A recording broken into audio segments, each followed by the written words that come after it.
কুলু লা ইলাহা ইল্লাল্লাহ তুফলিহু। আল্লাহ পাক বলে, ও আমার রাসূল, আপনি তাদেরকে জানাইয়া দেন, আপনি তাদেরকে বলে দিন যে তোমরা বলো লা ইলাহা ইল্লাল্লাহ, আল্লাহ ছাড়া কোনো ইলাহ নাই। তোমরা যদি এই কথা বলতে পারো যে আল্লাহ ছাড়া কোনো উপাস্য নাই, আল্লাহ ছাড়া ভালো খারাপ কেউ কোনো কিছু করতে পারে না, তোমরা যদি এই কথা সাক্ষ্য যদি দিতে পারো, তুফলিহুন, তাহলে তোমরা অবশ্যই সফলতা অর্জন করবে। وَإِذَا بُشِّرَ أَحَدُهُم بِالْأُنثَىٰ ظَلَّ وَجْهُهُ مُسْوَدًّا وَهُوَ كَظِيمٌ। আল্লাহ পাক রব্বুল আলামিন বলেন, ও আমার রাসূল, স্মরণ করুন ওই সময়কে যখন বর্বরতার যুগের কোনো একটা পুরুষ মানুষকে যখন বলা হতো যে তোমার ঘরে তো ফুটফুটে সুন্দর একটা কন্যা সন্তান তোমার স্ত্রী প্রসব করেছেন, তোমার ঘরে আল্লাহ পাক একটা সুন্দর একটা কন্যা সন্তান দিয়েছেন। আল্লাহ পাক বলেন, তখন বর্বরতার যুগের মানুষদের চেহারাটা সাথে সাথে মলিন হয়ে যাইত। তারা ডাক দিয়ে বলতো, লাত উজ্জা কি আর অন্য কোনো মানুষকে কি দেখে নাই? একটা মেয়ে সে কি আমার দেওয়ার দরকার ছিল, অন্য কোনো মানুষকে কি মেয়ে দিতে পারতো না? শুধু তাই না, ওইরকম ওই সময়কার বাবারা কি করতো, যখন কন্যা সন্তানগুলো যখন জন্মগ্রহণ করতো, তাদেরকে জীবিত মাটির নিচে পুঁতে ফেলা হতো, জীবিত তাদেরকে কবর দিয়ে ফেলা হতো। আল্লাহ পাক অন্য আয়াতে বলেন, ওয়াইদাল মাউউদাতু সুইলাত বিআইয়ি যামবিন কুতিলাত। আল্লাহ পাক রব্বুল আলামিন বলেন, কাল কিয়ামতের ময়দানে ওই জীবিত মেয়েগুলা যাদেরকে তাদের বাবারা জীবিত দাফন করে দিয়েছে, কাল কিয়ামতের ময়দানে ওই মেয়েদেরকে আল্লাহ পাক ডাক দিয়ে বলবেন, কোন কারণে তোমাদেরকে হত্যা করা হয়েছিল? কাল কিয়ামতের ময়দানে তারা বলবে।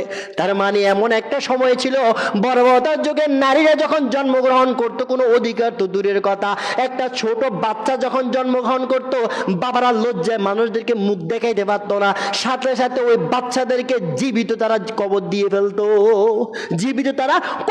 ফেলতো। শুধু তাই না, যখন বিয়ে হয়ে যাইতো, বিয়ে হয়ে গেলে আমাদের মা বোনদের মাসিক একটা অসুস্থতা আসে, যখন এই অসুস্থতা যখন আসতো, তখন স্বামীরা স্ত্রীদের সাথে থাকতো না, তাদেরকে কি করতো, আলাদা একটা ঘর বানিয়ে দিত, যে তোমার যখন যে কয়দিন তুমি অসুস্থ থাকো, ওই কয়দিন তুমি ওই ঘরে থাকবা। এমন মারাত্মকভাবে তাদের সাথে খারাপ ব্যবহার করত। শুধু তাই না, নারীদেরকে ভোগের পণ্য হিসেবে বর্বরতার যুগের মানুষরা ব্যবহার করত। আমার আপন নবী যখন এদের বিরুদ্ধে যখন কথা বলতে লাগলেন, ইসলামের কথাগুলো যখন বলতে লাগলেন, তারা মুহূর্তে পরিবর্তন হয়ে গেছে। যে মানুষগুলা একটা কন্যা সন্তান জন্মগ্রহণ করলে কবর দিয়ে ফেলতো, তাদের ব্যাপারে নবীজি কি বলেন জানেন? একটা কন্যা সন্তানকে লালন পালন করলে কি খুশ খবরই আছে। নবীজি বলেন, নবী সাল্লাল্লাহু আলাইহি ওয়াসাল্লাম, মান কানা লাহু সালাসু বানাতিন ফাসাবারা আলাইহিন্না ওয়া আত'আমাহুন্না ওয়া সাকাহুন্না ওয়া কাসাহুন্না মিন জিদ্দাতি কুন্না লাহু হিজাবাম মিনান নারি ইয়াওমাল কিয়ামা কামা ক্বালান নবী আলাইহি সালাতু ওয়াস সালাম। আল্লাহ পাকের হাবিব জনাব মুহাম্মদুর রাসূলুল্লাহ সাল্লাল্লাহু আলাইহি ওয়াসাল্লাম ইরশাদ করেন, আল্লাহ রাসূল বলেন, ও আমার উম্মতরা, যে ব্যক্তির 3টা কন্যা সন্তান আছে, কয়টা? যে ব্যক্তির 3টা কন্যা সন্তান আছে, ওই 3টা কন্যা সন্তানকে সে যদি ধৈর্য ধারণ করে, যদি লালন পালন করে, সুন্দর করে লালন পালন করে, তাদের খানা পিনার ব্যবস্থা করে, তাদের পান করার পানির ব্যবস্থা করে, এক কথায় সুন্দর করে যে লালন পালন করে, নবীজি বলেন এই লালন পালন করাটা কাল কিয়ামতের ময়দানে তাদেরকে জাহান্নাম থেকে বাঁচানোর জন্য যথেষ্ট। চিন্তা করেন, যে মানুষগুলা যে সময় যে যুগের মধ্যে জন্মগ্রহণ করাটাই তাদের অপরাধ ছিল, জন্মগ্রহণ করাটাই কি ছিল বলেন? অপরাধ ছিল। একজন সাহাবী এসে বলে, ইয়া রাসূলুল্লাহ, ইসলাম ধর্ম কবুল করার পর বলে, ইয়া রাসূলুল্লাহ, বর্বরতার যোগে আমি একটা না দুইটা না, আমার 8টা কন্যা সন্তান জন্মগ্রহণ করছে। ইয়া রাসূলুল্লাহ, 8টা কন্যা সন্তানকে আমি জীবিত তাদেরকে কবর দিয়ে ফেলছিলাম। কয়টা কন্যা সন্তান হয়েছে বলেন? 8টা। ওই 8টারে আমি জিন্দা কবর দিয়ে ফেলছিলাম। আরেকটা তো ইতিহাস আপনারা সবাই জানেন, একজন সাহাবী ইসলাম ধর্ম গ্রহণ করার আগে রাসূলকে বলে, ইয়া রাসূলুল্লাহ, আমি যদি ইসলাম ধর্ম গ্রহণ করি আমার জীবনে সব গুণাকে আল্লাহ পাক ক্ষমা করে দিবে? বলে হ্যাঁ, সবগুলো গুনাহ ক্ষমা করে দিবে। বলে ইয়া রাসূলুল্লাহ, আমি তো আমার জীবনে মারাত্মক একটা গুনাহ করেছি, ওই গুনাহটা কি আল্লাহ পাক ক্ষমা করে দিবেন? নবীজি বলে হ্যাঁ, ইন্নাল্লাহ তাওয়াবুর রহিম, নিশ্চয়ই যারা তওবা করে আল্লাহ পাক তাদেরকে ক্ষমা করে দেন, আল্লাহ পাক রহমান। বলে ইয়া রাসূলুল্লাহ, তখন ওই পুরো একটা লম্বা ইতিহাস যেটা আমরা সকলে কম বেশ জানি, ওই যে মেয়েকে নানার বাড়িতে নিয়ে যাবে বলে তারপরে যে কবর দিয়ে ফেলছে, ইতিহাস আমরা জানি। যখন এই ঘটনাটা পুরাটা যখন নবীজির সামনে বলছেন, সাহাবায়ে কেরাম বলেন নবী থরথর করে কান্নাকাটি শুরু করে দিছে। নবীজি বলে এরকম নরপিশাচ কিভাবে কোনো বাবা হতে পারে, এরকম নিচু মন মানসিকতার কিভাবে কোনো বাবা হতে পারে? সাহাবী এবার বলে ইয়া রাসূলুল্লাহ, আমি যদি ইসলাম ধর্ম গ্রহণ করি আমার আল্লাহকে আমার ক্ষমা করে দিবে? তখন নবীজি বলে হ্যাঁ, আল্লাহ পাকের তো ঘোষণা, ইসলামের আগে যত মারাত্মক গুনাহ হোক কোনো সমস্যা নাই, ইসলাম ধর্ম কবুল করছে, বাকি সব গুনাহ কি হয়ে যাবে বলেন? ক্ষমা হয়ে যাবে। এই জন্য তোমার এই গুনাহটাও ক্ষমা হয়ে যাবে। তবে তুমি যে কাজটা করছো এটা অনেক খারাপ কাজ করছো, এটা অনেক কি করছো বলেন? খারাপ কাজ করছো। চিন্তা করেন, একটা মেয়ে জন্মগ্রহণ করার সাথে সাথে কবর দিয়ে ফেলে, 8টা কন্যা সন্তানকে কবর দিছে একজন বাবা। আর তাদের ব্যাপারে এসে নবীজি কিভাবে সেন্স করতেছে, তাদের চিন্তা চেতনা পরিবর্তন করতেছে। নবীজি বলেন যার কয়টা কন্যা সন্তান আছে বলেন? 3টা। তাদেরকে যদি লালন পালন করে, এই লালন পালন করাটা বাবাকে জাহান্নামের আগুন থেকে বাঁচাবে। বাবাকে কি থেকে বাঁচাবে বলেন? জাহান্নামের। কয়টা কন্যা সন্তান বলেন? 3টা। আর আপনি বলবেন যদি 3টা না, যদি 2টা থাকে, যদি কয়টা থাকে বলেন? 2টা থাকে। নবীজি আর এক হাদিসের মধ্যে বলেন যদি কোনো মানুষের যদি 2টা যদি কন্যা সন্তান থাকে, কয়টা বলেন? 2টা কন্যা সন্তান থাকে। আর যদি ওই 2টা কন্যা সন্তান অথবা 2টা যদি বোন থাকে, অথবা যদি 2টা যদি কি থাকে, বোন থাকে, 2টা কন্যা সন্তান হোক বা 2টা বোন হোক, বাবা মারা গেছে বা মা মারা গেছে, 2টা বোন আছে, হ্যাঁ, 2টা বোন অথবা 2টা কন্যা সন্তান যদি সে সুন্দর করে যদি লালন পালন করে, একেবারে ভালো করে তাকে খানা দানা দেয়, ভালো করে সুন্দর করে কোনো অভাব বুঝতে না দেয়, এমনকি সে যখন বিবাহের উপযুক্ত যখন হয়ে যাবে, সৎপাত্রর কাছে যদি তাকে দিয়ে দেয়, একজন নামাজি ফরেজগার দিনদার একটা ছেলের হাতে যদি ওই 2টা বোন অথবা 2টা কন্যাকে যদি দিয়ে দেয়, তার ভাই নবীজি কি বলে? কুনতু আনা ওয়াহু কাহাতাইন। নবীজি ডাক দিয়া বলে ও আমার সাহাবারা, আমার এই যে 2টা আঙ্গুল দেখতেছ, এই 2টা আঙ্গুল যেরকম পাশাপাশি আছে, ওই লোকটা যে লোকটা 2টা বোন অথবা 2টা কন্যা সন্তানকে সুন্দর করে লালন পালন করেছে, তাদেরকে সুন্দর করে ভরণ পোষণ দিয়েছে, এবং যখন প্রাপ্তবয়স্ক হয়ে গেছে তাদেরকে যদি সুন্দর একটা নামাজি দিনদার একটা পাত্রস্থ যদি করে দিতে পারে, একটা পাত্রর সাথে তাকে যদি বিয়ে দিতে পারে, ওই লোকটার আমি কালকে আমাদের ময়দান আল্লাহ পাক যখন হিসাব নিকেশের পরে যখন জান্নাত দিয়ে দিবে, ওই লোকটা আর আমি জান্নাতে এরকম পাশাপাশি থাকবো। সুবহানাল্লাহ। 2টা আঙ্গুল দেখে নবীজি বলছে জান্নাতে এরকম কি বলেন? পাশাপাশি থাকবো। কিন্তু একটা হাদিসের মধ্যে আপনি এরকম পাবেন না, 2টা না, যদি 20টা ছেলে সন্তানকেও যদি আপনি লালন পালন করেন, 20টা সন্তানকে ছেলেকে যদি আপনি লালন পালন করেন, নবীজি এই ঘোষণা দেয় নেই যে আমি এবং ওই 20টা ছেলের বাবা একসাথে থাকবো, এটা নবীজি ঘোষণা দেয় নেই। নবীজি বলছেন যে 2টা কন্যা সন্তান অথবা 2টা বোনকে কেউ যদি লালন পালন যদি করে, কাল কিয়ামতের ময়দানে আমি এবং ওই লোকটা জান্নাতে পাশাপাশি থাকবো। আমি এবং ওই লোকটা জান্নাতে কি থাকবো বলেন? পাশাপাশি থাকবো। অন্য এক হাদিসে, যদিও বা হাদিসের কি বলে মানটা একটু দুর্বল, সাহাবী বলে আমি রসুলকে একটা মেয়ের কথা বা একটা বোনের কথা জিজ্ঞেস করতে ভুলে গেছি, যদি বলতাম হতে পারে নবীজি এটাও বলতো, হতে পারতো নবীজি কি বলতে পারেন, এটাও বলতো। চিন্তা করেন একটা নারীকে ইসলাম কত বেশি অধিকার দিয়েছে।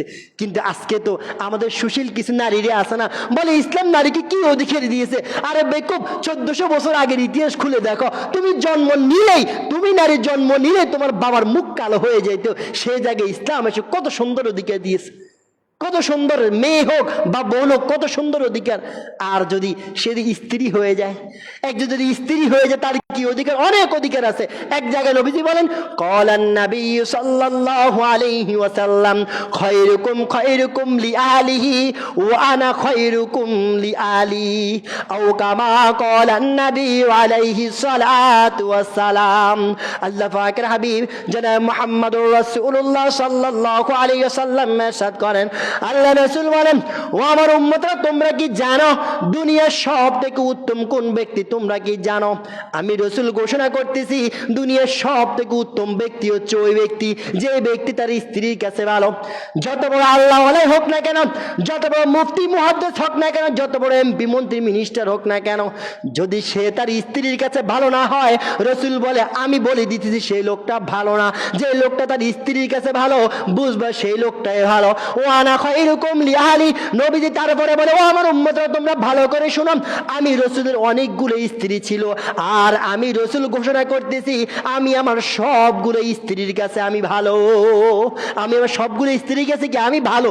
তোমরা একজনের কাছে ভালো হও, সারা পৃথিবীর মানুষ তোমাকে খারাপ বলো, কোনো সমস্যা নাই। কে তোমার স্ত্রী যদি ভালো বলে তাহলে বাস্তবেই তুমি ভালো, বাস্তবে তুমি কি বলেন ভালো। অনেক মানুষ এমন আছে না, দেখা যায় বাইরে পিছিয়ে আছে সব কিছু করে কিন্তু স্ত্রী হক আদায় করে না। কি কোন আছে না, বাইরে গিয়া বন্ধুদের সাথে বছর কি বলে দিনকে দিন কাটায়, দিনকে দিন বন্ধুদের সাথে ভালো খারাপ অনেক কিছু খায়, কিন্তু ঘরের মধ্যে স্ত্রীকে আনি একদিন একটা বিরিয়ানির প্যাকেট আনে না, একদিন একটু কি জানি বলে স্ত্রী খুশি মতো করে কোনো কিছু এনে দেয় না। কি কোন আছে না এরকম অনেক মানুষ।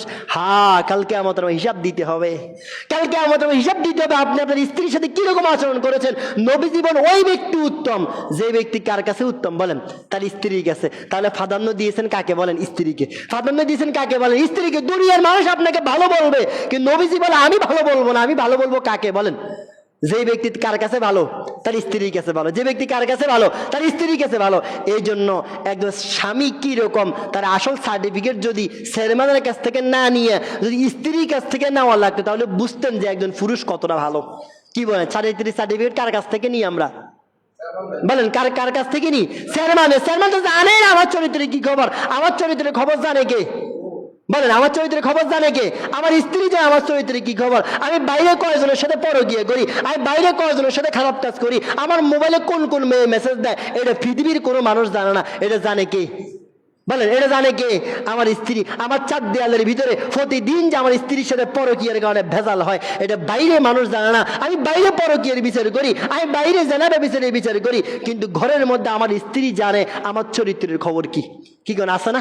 আমার স্ত্রী, একজন স্ত্রীকে জিজ্ঞাসা করিয়েন যে মেম্বার সাহেব তো বাড়িতে আসি অন্য জায়গায় গিয়ে বিচার করে, মসজিদের সভাপতি অন্য জায়গায় গিয়ে বিচার করে, ঘরে কেমন? তাইলে সে বলবো যে ঘরে কেমন। আর আমার নবীর স্ত্রীদেরকে জিজ্ঞাসা করেন নবীজি কেমন ছিল। আম্মাদের আয়েশাকে জিজ্ঞাসা করা হয়েছে, ও আম্মাদের আয়েশা বলেন তো নবীজির চরিত্রটা কেমন ছিল, নবীজির জীবনটা কেমন ছিল। আম্মাদের আয়েশা বলে তোমরা কি কোরআন পড়ো নাই? সুবহানাল্লাহ, তোমরা কি কোরআন পড়ো নাই? বলে হ্যাঁ পড়ছি তো। বলে কোরআনে যে যে জীবনের কথা বলা হয়েছে আমার নবীর জীবনটা ঠিক সেরকমই ছিল। সুবহানাল্লাহ, বুকে যদি কারো চরিত্র ফুলের মতো যদি পবিত্র যেটা বলি সেটা একমাত্র আমার আপনার নবীর ছিল, না হলে আর কোনো মানুষের চরিত্র ফুলের মতো পবিত্র হতে পারে? ফুল তো পবিত্র না অপবিত্র সেটাও তো আমরা জানি না ভালো করে। কি করে একটা কথার কথা স্লোগান আছে জন্য বলছিলাম। তাহলে আমি ভালো না খারাপ সার্টিফিকেট কে দিবে বলেন, কে দিবে? স্ত্রী। শুধু তাই না, আর যখন এই স্ত্রীরা যখন মা হয়ে যায় তখন তো তার কত বেশি দাম এটা তো বলার উপেক্ষা রাখে না। একজন সাহাবী এসে বলে ইয়া রাসূলুল্লাহ আমার মন চাইতেছে একটু আমি যুদ্ধে যাব, আমার একটু যুদ্ধে যাওয়ার অনুমতি দেন। নবীজি বলে ও আল্লাহর নবী, ও আমার সাহাবী তোমার ঘরে কি তোমার মা আছে? বলে হ্যাঁ ইয়া রাসূলুল্লাহ ঘরে আমার মা আছে, বৃদ্ধ মা আছে। নবীজি বলে জিহাদের ময়দানে যাওয়ার দরকার নেই, তুমি তোমার মায়ের সেবা যত্ন করো, এতেই আল্লাহ পাক তোমার জিহাদে যাওয়ার সওয়াব দিয়ে দিবেন। সুবহানাল্লাহ।